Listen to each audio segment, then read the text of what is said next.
Akamiz MacBook Air M2 olyaptilar. Aka narxi necha pul ekan? 84.900. 84.900 rubl. Qayerdan ko'rib kelyapsiz bizni?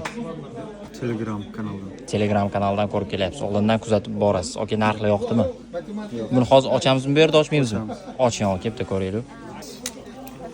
Eksklyuziv MacBook Air M2 bizda birinchi marta ochilyapti hozir.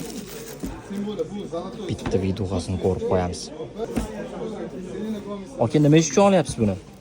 İş için özüm. Valbiris'te magazinim bor. Vibrus'da magaziningiz bor. Vibrus'da. Gap yo'q. Savdo qalay, yaxshimi? MacBookda yana ham tezroq bo'lsa kerak-da, to'g'rimi? Qotib ishlasiz. Gap yo'q. Demak, so'rashga ham hojat qolmadi. MacBook olish uchun nima ish qilish kerak? Biznes. Biznes qilish kerak, Vibrus'da ishlash kerak, ozonda ishlash kerak. Gap yo'q, buni yonishini qaranglar. Svet yoqdimi aka? Yo'q. Bu notebooklarni yoki boshqa barcha telefonlarni boshqa magazindan arzonroq narxda ko'rib qolsangiz 2000 rubl bonusi bor. Chunki Abu Sahiydan arzon do'kon yo'q.